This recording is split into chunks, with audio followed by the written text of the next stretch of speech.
sa pagitan ng mga patlang ng ating mga lihim. Madalas doon sumisibol ang mga katotohanang hindi natin kayang bigkasin.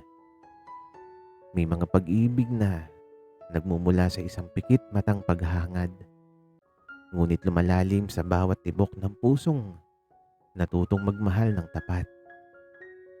Ang pag-ibig ba ay isang kasalanang dapat itago sa dilim o isang liwanag na pilit na dumudungaw sa pinakamaliit na butas ng ating pagkakataon?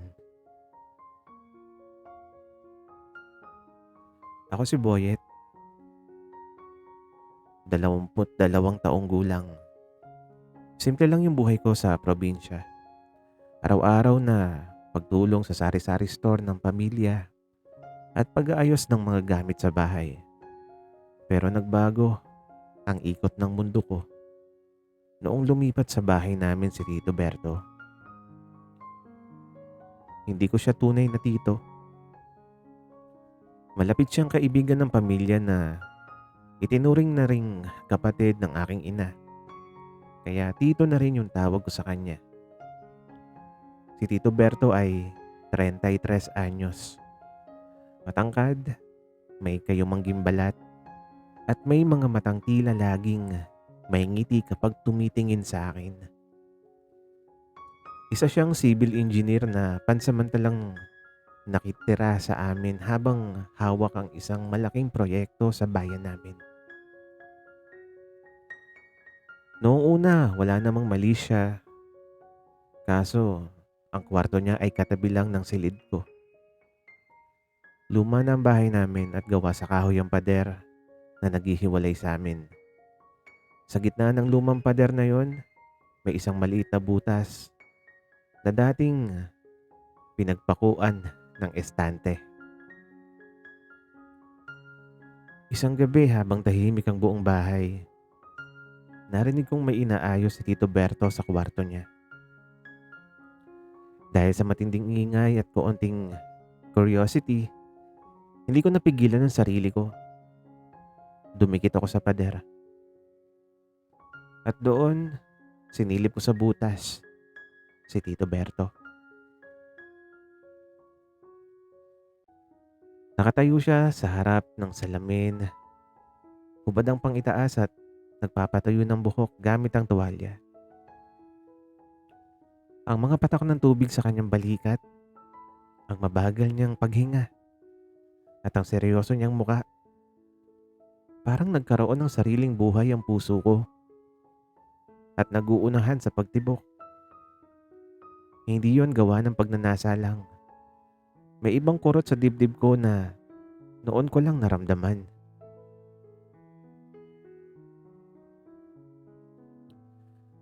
Napaatras ako at napahawak sa aking dibdib. Bakit ganito? Bakit kay Tito Berto pa? Kinaumagahan, bumaba ako para magtimpla ng kape. Nagulat ako nang maabutan ko siyang nakaupo na sa mesa, nakasando at nagbabasa ng plano. Oh, Boyet, gising ka na pala. Nakangiting bati niya. Ang boses niya ay malalim pero napakalamig sa tenga. Nagluto ako ng sinangag at itlog. Kain ka na. Salamat po, Tito Berto. Total kong sagot habang hindi makatingin ng diretso sa kanya. Naalala ko yung nakita ko kagabi sa butas ng pader. Bakit parang puyat ka? Tsaka bakit namumutla yung mukha mo? Tanong niya habang inilalapit sa akin ang plato ng kanin. Napahawak siya sa noo ko para pakiramdaman kung may lagnat ako. Sa hawak na yon, parang tumigil ang oras. Ang amoy ng sabon at masculine perfume niya humahalo sa amoy ng mainit na kape. Ah, wala po. Okay lang ako, Tito. Mabilis kong sabi sabay ilag ng konti. Pero tumawa lang siya ng mahina. Isang tawa na lalong nagpalundag sa puso ko. Doon ko na-realize ang simpleng pagpikit at pagsilip ko sa butas na yon ang naging simula ng isang lihim na damdaming hindi ko alam kung paano pigilan.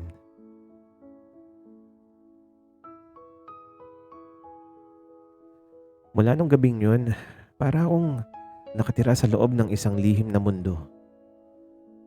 Sa araw, ako yung mabait at maasahang si Boyet na tumutulong sa kanya kapag may kailangan siyang buhatin o asikasuhin sa mga plano niya.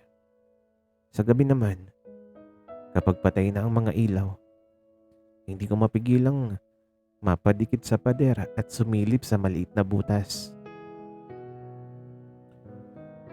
Doon ko natutunang kilalanin si Tito Berto. Mula sa kung paano siya magbasa ng libro habang nakasalamin, hanggang sa mahihinang buntong hininga niya kapag pagod siya mula sa trabaho.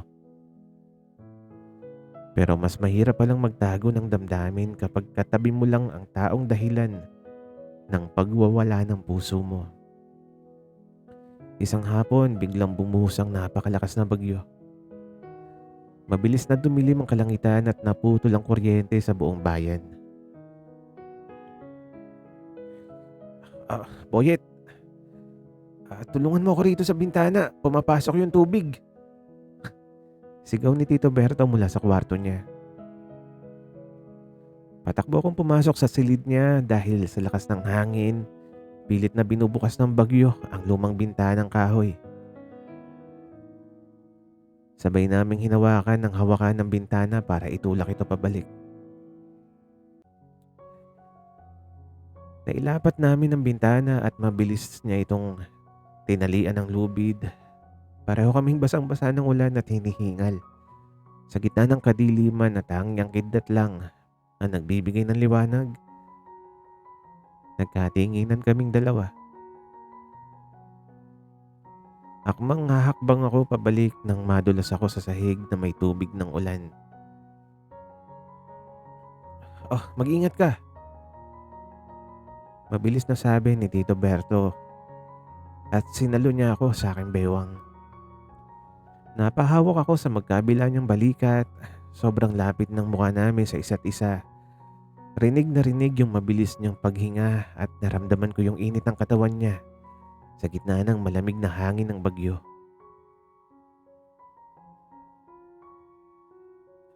Okay ka lang ba? Tanong niya, pero ang boses niya ay hindi nakatulad ng dati. May halong lalim at kakaibang lambing. Okay lang po, Tito. Bulong ko. Hindi ako gumagalaw at hindi rin siya bumitaw. Tumitig siya sa mga mata ko bago dahan-dahang bumaba ang tingin niya sa labi ko. Sa bawat segundo, nararamdaman kong tila may magnet na humihila sa aming dalawa. Maya-maya pa, dahan-dahang inilapit ni Tito Berto ang mukha niya sa akin.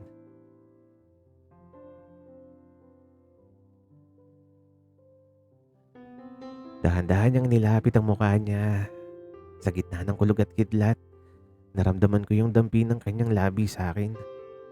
Nung una, napakapino na tila nag-aalinlangan, pero nang hindi ako lumayo at sa halip, ay mas kumapit pa sa kanyang balikat. Naging mas malalim at mas masuyo ang halik na yun. Para akong lumulutang, lahat ng kaba, takot at pagnanasang tinago ko sa likod ng pader ay biglang napalitan ng isang napakatamis na katotohanan. Dumadaos-dos ang malamig na patak ng ulan sa aming mga balat. Pero ang init ng mga yakap ang naghari sa buong silid. Nang dahan-dahan kaming humiwalay para huminga, nakatitig pa rin si Tito Berto sa akin sa mga mata ko. May halong gulat at matinding emosyon ng kanyang muka.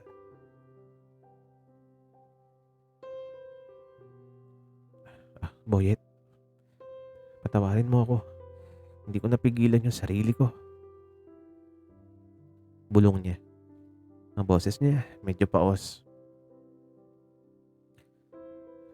"Ah, Tito Berto," nauutal kong sagot habang mabilis pa rin ang pagtibok ng puso ko.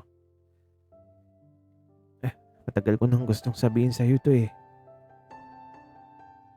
Pag-amin niya habang dahan-dahang hinahawakan ang aking pisngi. Sabi pa niya, "Hindi lang kita tinitingnan, eh, bilang anak ng kaibigan ko. Mula pa nung dumating ako rito, ikaw lang yung dahilan, eh, kung bakit nasasabi ko kong umuwi gabi-gabi, pero natatakot akong lumayo ka kapag nalaman mo." Napatitig ako sa kanya. Hindi ako makapaniwala sa narinig ko. Hindi po ako lalayo, tito." Seryoso kong sabi sabay hawak sa kamay niyang nasa pisngi ko. Sabi ko pa, kasi matagal ko na rin po kitang gustong maging akin. Isang matamis na ngiti ang sumilay sa kanyang mga labi. Isang ngiting ngayon ko lang nakita sa kanya. Muli niya akong niyakap ng mahigpit at sa gitna ng gabing yun, sa gitna ng unos at kawalan ng kuryente, naging natatanging liwanag namin ang isa't isa. Kinabukasan maagang nagising ang buong bahay. Bumalik na yung kuryente at maliwanag na ang sikat ng araw. Nagsimula na ang aming secret affair. Habang kumakain ng almusal kasama ang pamilya, seryosong nag-uusap ang lahat tungkol sa bagyo. Pero sa ilalim ng mesa, dahan-dahang dinidikit ng Tito Berto ang kanyang binti sa binti ko. Pagtingin ko sa kanya, nagkukunwari siyang umiinom ng kape habang kumukurap ang kanyang mga mata sa akin. Napakasaya ng mga sumunod na araw. Puno ng tawanan, mga lihim na pisil sa kamay kapag walang nakatingin at mga halik sa likod ng pinto bago siya umalis papuntang site. Akala ko magiging ganito na lang lagi kasaya ang lahat. Ngunit isang hapon habang wala si Tito Berto at nag-aayos ako ng kanyang kwarto, may napansin akong isang kulay brown na folder sa kanyang mesa. Nakatala roon ang kanyang pangalan at ang status ng kanyang proyekto sa bayan.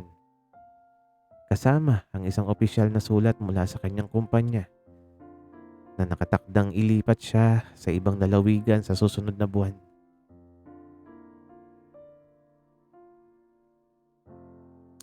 Hawak ko yung papel habang nanginginig ang aking mga kamay. Transfer order. Isang buwan na lang at ipapadala na si Tito Berto sa isang malaking proyekto sa Mindanao. Daang-daang milya ang layo mula rito. Parang pinupunit ng dibdib ko habang binabasa ang nakasulat. Sa gitna ng saya at tamis ng aming mga lihim na sandali, nakatago pala ang isang petsa ng pamamaalam. Nang gabing yun, hindi ako sumilip sa butas. Nakaupo lang ako sa gilid ng kama ko. Tahimik na umiiyak habang nakatingin sa dilim. Maya-maya pa narinig ko na yung tatlong mahihinang katok sa pader.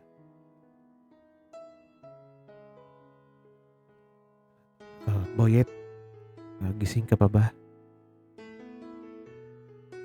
Bulong ni Tito Berto mula sa kabilang kwarto. Hindi ako sumagot. Ayoko marinig ang garalgal na boses ko.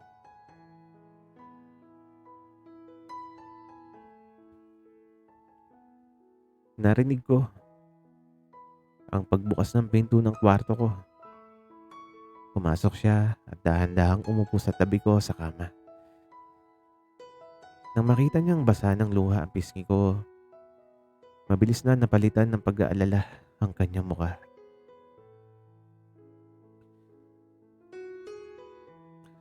"Bakit ka umiiyak? May masakit ba sa'yo?" Tanong niya habang hinahawakan ang mga kamay ko.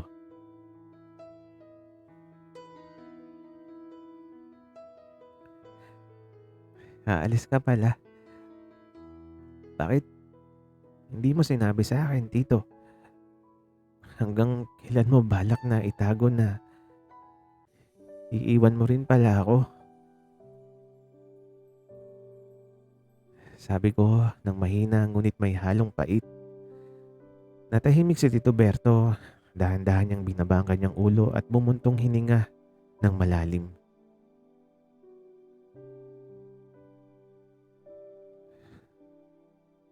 Ayokong sirain yung saya natin, Boyet. Iniisip ko kung paano ko sasabihin sa'yo nang hindi ka masasaktan eh. Subalit kahit ako, pinalalagpas ko lang yung bawat araw dahil ayokong isipin mo na matatapos din to. Malambing ngunit malungkot niyang sagot. At ang sagot ko habang patuloy na dumadaloy ang luha sa aking mga mata. Pero matatapos din, 'di ba? Lihim na nga lang tayo tapos panandalian lang pala ang lahat ng 'to. Inabot niya yung mukha ko at pinunasan ng mga luha ko gamit ang kanyang kamay. Tumingin siya ng diretso sa aking mga mata. Mga matang puno rin ng pagnanais at lungkot. Mabilis lang yung panahon, Boyet. Gagawin ko ang lahat para bumalik rito. Para sa'yo. Hindi to laro lang para sa akin. Ikaw yung pinakamagandang nangyari sa akin sa lugar na to. Wika niya. Niyakap ko siya ng mahigpit na tila ba sa pamamagitan ng pagkapit ko ay mapipigilan ko yung pagtakbo ng oras. Naramdaman ko yung paghalik niya sa aking buhok habang ibinubulong ang mga salitang mas lalong nagpadurog sa puso ko. Mahal kita, Boyet. Kahit anong mangyari, mahal na mahal kita.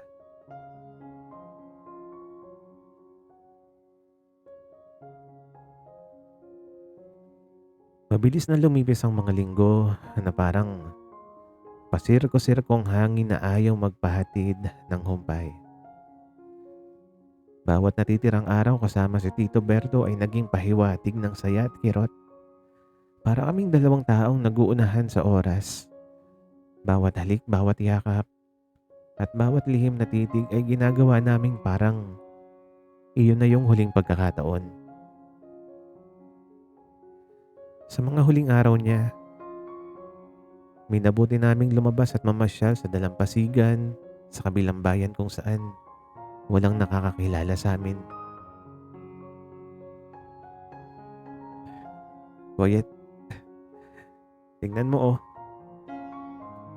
Wika ni Tito Berto habang kumakain kami ng inihaw na mais sa tabi ng dagat. May dala siyang malaking kabibi na inilagay ito sa tenga ko. Rinig mo ba?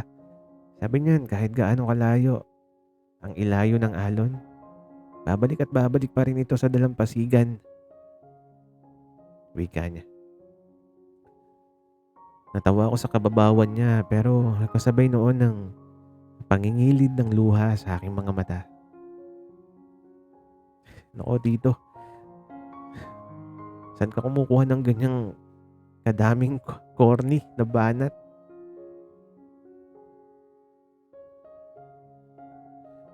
Seryoso ako, sagot niya habang dahan-dahang niyang inabot ang kamay ko sa ilalim ng aming tinatakip na tuwalya. Sabi pa niya, ang pag-ibig ko sa'yo, parang alon. Kahit dalain ako ng trabaho ko sa Mindanao, dinadala mo naman yung puso ko. Napakasaya ng hapon na yun.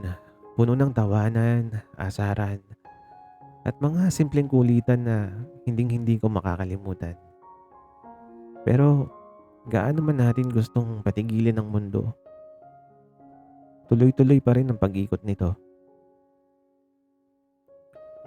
Dumating ang gabi bago ang araw ng kanyang pag-alis. Nakaimpake na ang lahat ng kanyang gamit Tahimik ang buong bahay. Dumikit ulit ako sa pader ng aming kwarto. Sa huling pagkakataon, sinilip ko ulit sa butas si Tito Berto. Nakaupo siya sa gilid ng kama niya, hawak ang isang maliit na larawan naming dalawa na kinuha namin sa dalampasigan. Nakita kong pumatak ang isang luha mula sa kanyang mga mata, papunta sa larawan. Hindi na ako nakatiis.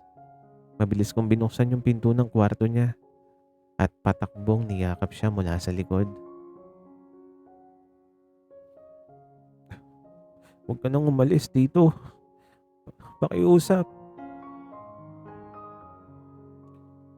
Agulgul ko sa kanyang balikat.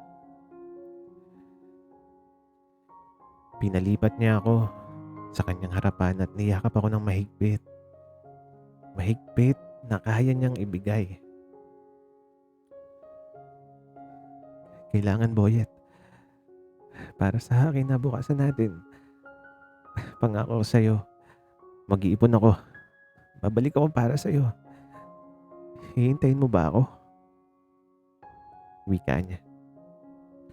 At ang sagot ko, "Hihintayin kita kahit gaano katagal. Tito Berto, hihintayin kita." Sa gabing yun, ibinigay namin ang lahat ng emosyong meron kami sa isa't isa. Isang gabing puno ng pagmamahal, panata, at matinding pangungulila bago ang araw ng pamamaalam.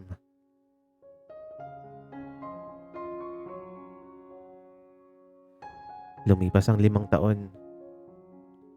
Sa mga unang taon ng aming paghihiwalay, hindi naging madali ang lahat. Ang komunikasyon ay limitado sa mga maikling tawag at mensahe kapag may signal siya sa kanyang tinatrabahong malaking bundok sa Mindanao. Subalit sa paglipas ng oras, lalong naging busy ang aming mga buhay. Nakapagtapos na ako ng pag-aaral at nagkaroon ng sariling trabaho sa bayan, habang siya naman ay naging head project manager ng isang malaking kumpanya. May mga gabing napapatitig pa rin ako sa maliit na butas sa aming pader. Ang lumang butas kung saan nagsimula ang lahat. Minsan, naisip ko kung hanggang saan nga ba makakarating ang isang pag-ibig na nagsimula sa tago, sa lihim, at sa isang maliit na dungaw. Isang hapon habang nag-aayos ako ng mga paninda sa aming bahay, may humintong isang puting sasakyan sa tapat. Bumaba ang isang lalaking nakapolo, matangkad, at may dalang mga blueprint at isang maliit na bag. Bagya pa rin may amoy ng pamilyar na pabango ang hangin. Napahinto ako sa ginagawa ko. Dahan-dahan siyang humarap at nagalis ng kanyang salamin sa mata. Mayroon na siyang konting puting buhok at mas may edad na yung kanyang itsura, pero yung mga mata niyang laging may ngiti kapag tumitingin sa akin. Hindi yun nagbago kahit kailan. "Boyet," malambing niyang boses na halos 5 taon kong pilit na inaalala gabi-gabi. "Ah, Tito Berto," nanginginig kong sabi. Lumapit siya sa akin ng dahan-dahan. Inilapag ang kanyang mga gamit sa mesa at inabot ang aking kamay. Ang eksaktong haplos na matagal kong hinanap.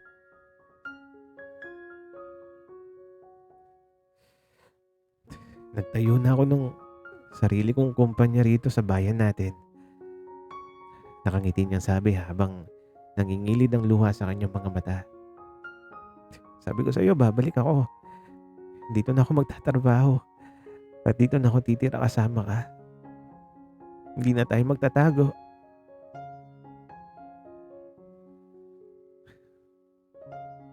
Napahagulgol ako sa saya habang mabilis siyang niyakap ng mahigpit. Ang matagal na paghihintay, ang pangungulila at ang mga luha sa bawat gabing nag-iisa ako.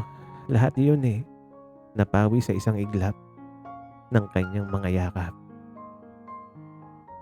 Hindi man naging madali ang aming daan, pinatunayan ng panahon na ang tunay na pag-ibig ay hindi natatapos sa isang lihim na pagsilip. Ito ay lumalabas at nagtatagumpay sa liwanag. Sa bawat lihim na pinto na ating binubuksan, may mga kwentong hindi nagtatapos sa kadiliman. Ang tunay na pag-ibig ay hindi nasusukat sa haba ng paghihintay o sa layo ng paglalakbay, kundi sa katapatan ng dalawang pusong piniling manindigan sa kabila ng lahat. Sapagkat ang pusong natutong maghintay sa dilim ang siyang tunay na nagmamay-ari ng liwanag sa dulo ng bawat walang hanggan. Sana'y nagustuhan niyo ang aming kwento. Maraming salamat sa inyong pakikinig.